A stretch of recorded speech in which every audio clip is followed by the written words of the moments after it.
अध्यक्ष जी, मैं 2-3 सबमिशंस करना चाहता हूं।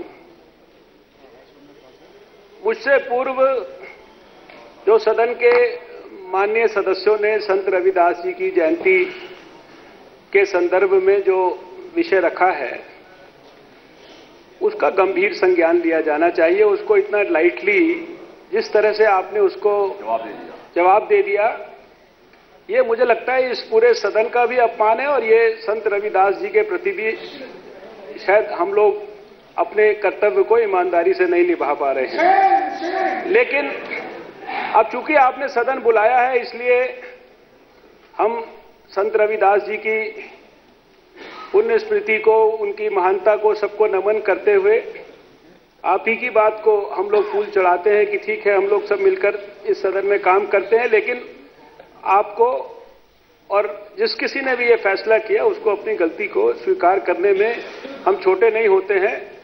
अगर पार्लियामेंट के अंदर इतने वर्षों से ये ट्रेडिशन बना हुआ है और पार्लियामेंट के अंदर अगर उस महान संत को इस बहाने हम नमन करते हैं, तो इसके अंदर कोई इस सदन को आपत्ति नहीं होनी चाहिए थी। दूसरा विषय जो अरविंदर सिंह लवली जी ने भी संज्ञान में आपके लाया, वो भी बहुत महत्वपूर्ण है कि हम लोग इस सदन के 20 वर्ष से सदस्य हैं। जो फ्राइडे का दिन होता है, अगर 3 दिन का सदन भी हो, 4 दिन का सदन भी हो, वो प्राइवेट मेंबर्स डे कहलाता है। उस दिन आप प्राइवेट मेंबर से रेजोल्यूशन मूव कर सकते हैं, आप कोई प्राइवेट मेंबर बिल ला सकते हैं और सदन के सदस्यों को सरकारी व्यवस्था के अलावा भी अपनी प्रतिभा को, अपनी सोच को, समाज के बारे में, देश के बारे में अगर वो कोई ऐसी चीज सोचते हैं जो कि सरकारी व्यवस्था के अंतर्गत मान लीजिए नहीं आगे बढ़ पा रही है, तो ये उनके लिए एक तरीका होता है अपनी प्रतिभा को और समाज के प्रति अपनी सोच को आगे बढ़ाने का। रेजोल्यूशंस के रूप में लाते हैं लोग, कई कानून बनाकर लाते हैं। उनके ऊपर पिछले 20 साल से हम देखते रहे हैं कि हर फ्राइडे को यहां पर 3 जो है इस तरह के विधेयकों के ऊपर चर्चा होती थी जो हमारे प्राइवेट मेंबर्स लाते थे। एनीवे, उसको भी आप भूल जाइए। तीसरा विषय अध्यक्ष जी, इस आपके सचिवालय के कार्य पद्धति के बारे में मैं रखना चाहता हूं। परसों रात को 11:15 बजे हमारे पास घर पर एक एजेंडा आता है जिसमें यह विषय आता है कि कल जो दिन चला गया उसके अंदर जन लोकपाल बिल के ऊपर विधानसभा के अंदर उसकी प्रस्तुति होगी, उस पर चर्चा होगी। आप कहेंगे तो वो एजेंडा मैं निकालकर यहां टेबल पर भी रख दूंगा। उसके बाद अध्यक्ष जी, कल दोपहर में 11:15 बजे रात को हमारे पास दूसरा एजेंडा एक दूसरा एजेंडा मेरे पास कल आता है। उसमें से जन लोकपाल बिल जो है उसके प्रस्तुतिकरण का विषय गायब हो जाता है। इसके बाद कल 2 बजे जब सदन के अंदर हम आते हैं तो स्वाभाविक है कि जो लेटेस्ट एजेंडा आया था उसके हिसाब से आपका कार्य चलता रहा। हम लोगों ने कल सदन के अंदर एक कॉलिंग अटेंशन मोशन दिया था जिसमें हम लोगों ने आपसे ये निवेदन किया, मैंने भी दिया था और उधर हमारे कांग्रेस पार्टी के नेता ने भी दिया, और हम लोगों ने ये कहा कि एक विवादित मंत्री हैं, उनका आचरण विवादित है, अमर्यादित है। 1 महीने से उसके ऊपर बहुत सारे विषय संज्ञान में आए हैं। हम उनके अमर्यादित आचरण के कारण भारत के राष्ट्रपति तक गए हैं। आप उनको सैक करिए, उनको बर्खास्त करिए और इस सदन के अंदर चर्चा कराएं ताकि दूसरे लोगों को भी किस तरह से मर्यादा को निभाना होना चाहिए, मंत्री रहते किस तरह बिहेव करना चाहिए, मेंबर को क्या करना चाहिए। क्योंकि जो मंत्री के खिलाफ जो आरोप आए थे अध्यक्ष जी, वो बहुत गंभीर थे और खासकर जो लेटेस्ट कुछ टेलीविजन चैनल्स ने उनका संबंध अश्लील पॉर्न साइट्स के साथ दिखाया। अब उसकी सच्चाई के ऊपर और उसके ऊपर हम नहीं जाते, लेकिन नेशनल टेलीविजन ने बहुत डिटेल में उन सारे विषयों को दिखाया। हमने कोई उस पर रिसर्च नहीं की, इस सदन के किसी दूसरे सदस्य ने रिसर्च नहीं की, मीडिया ने रिसर्च करके उसको दिखाया। आपने दिन भर उसके ऊपर जो है कोई कार्रवाई नहीं करने दी, सारा दिन पूरा का पूरा बर्बाद हुआ। लेकिन सबसे बड़ी जो दुख की बात है, कल शाम को मुख्यमंत्री जी ने बयान दिया, यहां इस सदन के अंदर कांग्रेस पार्टी के लोग, भारतीय जनता पार्टी के लोग, जनता दल यू के लोग, इंडिपेंडेंट लोग, सारे के सारे लोग एक बात पर इसलिए एक मत थे। खाली ये सदन के ये लोग एक मत नहीं थे, इसलिए एक मत नहीं थे कि ये कांग्रेस के हैं या बीजेपी के हैं। ये सब इसलिए एक मत थे क्योंकि इस सदन की मर्यादाओं की रक्षा करना हम अपना कर्तव्य समझते हैं, और अगर सरकार के अंदर कोई अमर्यादित मंत्री है तो उस अमर्यादित मंत्री के रहते ये सदन नहीं चल सकता। इसलिए हम सब एक साथ खड़े थे। कल शाम को हम मुख्यमंत्री जी का बयान सुनते हैं कि अंबानी साहब ने कांग्रेस के और बीजेपी के लोगों को मिलवा दिया है। हम ये पूछना चाहते हैं कि 6% से 8% दाम आपने बढ़ा दिया पिछले दिनों सरचार्ज, किसको फायदा हुआ? अंबानी जी को फायदा हुआ या किसी और को फायदा हुआ? हम ये पूछना चाहते हैं, आप साल भर में 1350 करोड़ रुपए सब्सिडी देना चाह रहे हैं बिजली कंपनी को, अंबानी जी की कंपनी को। फायदा अंबानी जी को हो रहा है या बीजेपी के या कांग्रेस के लोगों को हो रहा है? और अध्यक्ष जी, मैंने कल कहा था मीडिया के लोगों से कि जिस दिन अरविंद केजरीवाल जी एक झूठ नहीं बोलते हैं और 4 लोगों के ऊपर देश में कोई आरोप नहीं लगाते हैं, उनको रात का खाना हजम नहीं होता है। और मैं उस बात को फिर से दोहराना चाहता हूं। कल अरविंद केजरीवाल जी ने फेसबुक के ऊपर लिखा कि कल दिल्ली के अंदर, सदन के अंदर कांग्रेस के और बीजेपी के लोगों ने मिलकर इतना हंगामा किया कि उन्होंने हमारे को जन लोकपाल बिल आज प्रस्तुत ही नहीं करने दिया। अब मैं ये पूछना चाहता हूं, मैं अरविंद केजरीवाल जी से ये पूछना चाहता हूं कि कल अगर सदन के अंदर जन लोकपाल बिल का प्रस्तुतिकरण एजेंडा के अंदर नहीं था, तो किस प्रकार से बीजेपी और कांग्रेस के सदस्यों ने उनको यहां पर जन लोकपाल बिल के प्रस्तुतिकरण के विषय के साथ रोका?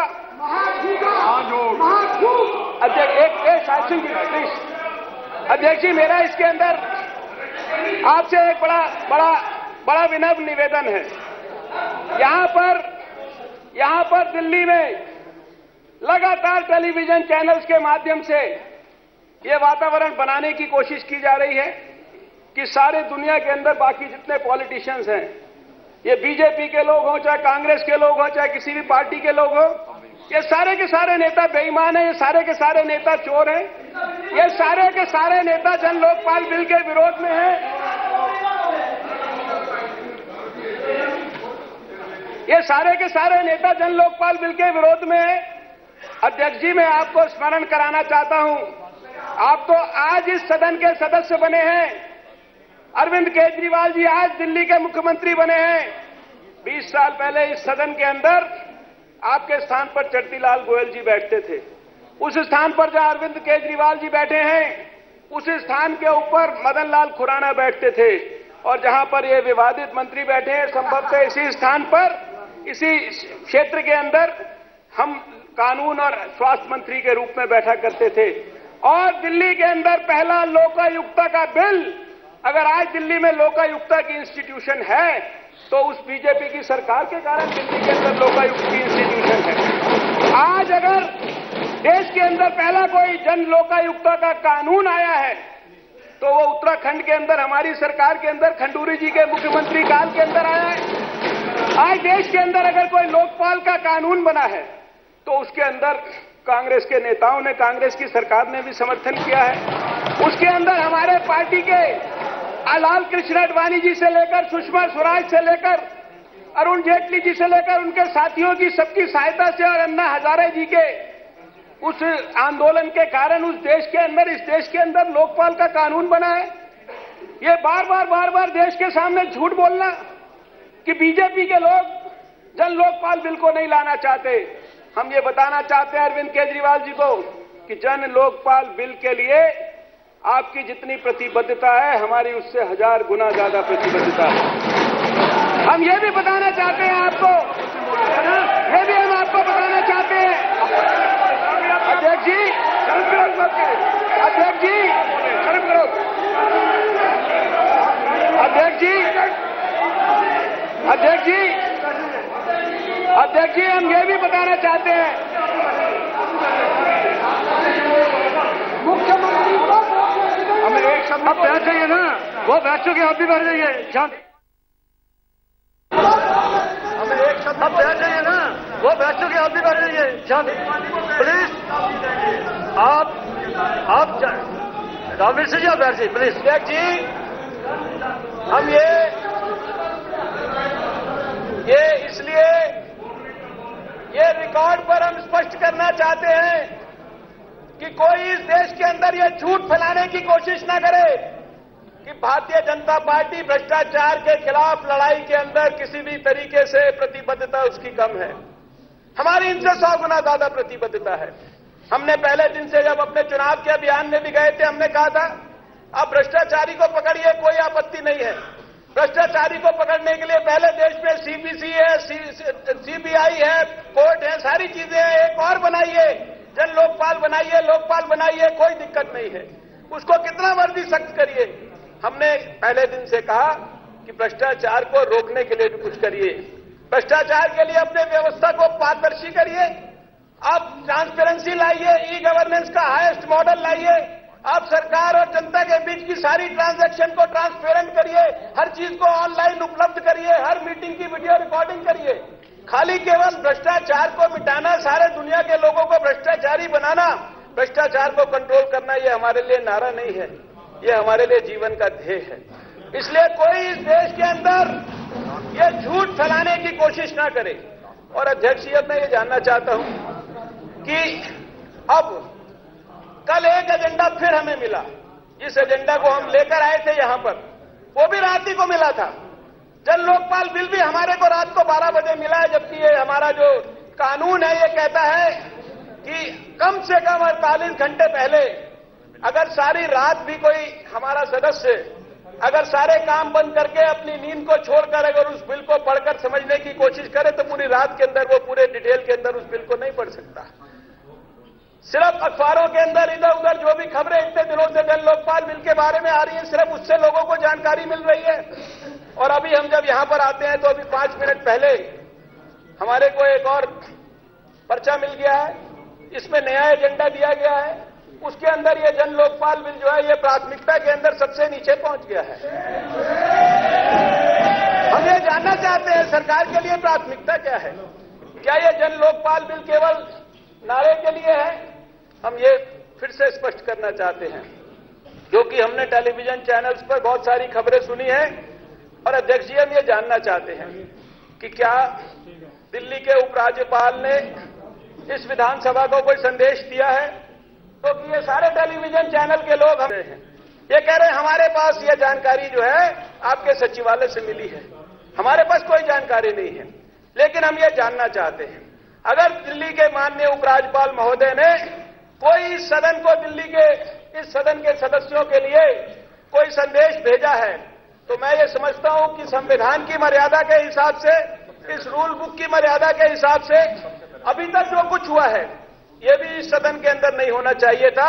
सबसे पहले आपको स्पीकर के नाते लेफ्टिनेंट गवर्नर के उस संदेश को इस जनता के बीच में, इस हमारे माननीय सदस्यों के बीच में रखना चाहिए।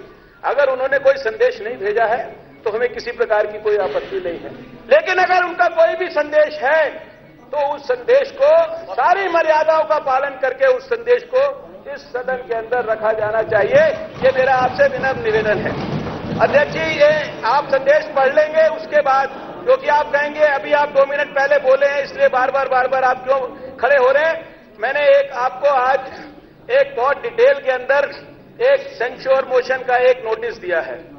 मैं माफी चाहता हूं, लेकिन अब उनके जो मर्यादा विहीन आचरण के कारण बार बार हम लोगों को, क्योंकि हम लोगों ने भी संकल्प लिया है कि जब तक सरकार के अंदर ऐसा अमर्यादित आचरण करने वाला मंत्री रहेगा तब तक हमारा आंदोलन जारी रहेगा, चाहे वो इस सदन के अंदर हो चाहे सदन के बाहर हो। इसलिए मैं ये चाहता हूं कि जब आप वो सारा संदेश इत्यादि अपना, अगर कोई नाथ भारती के बारे में जो हमने सेंश्योर मोशन आपको दिया है, इसको चर्चा के लिए इस सदन के अंदर लिया जाए।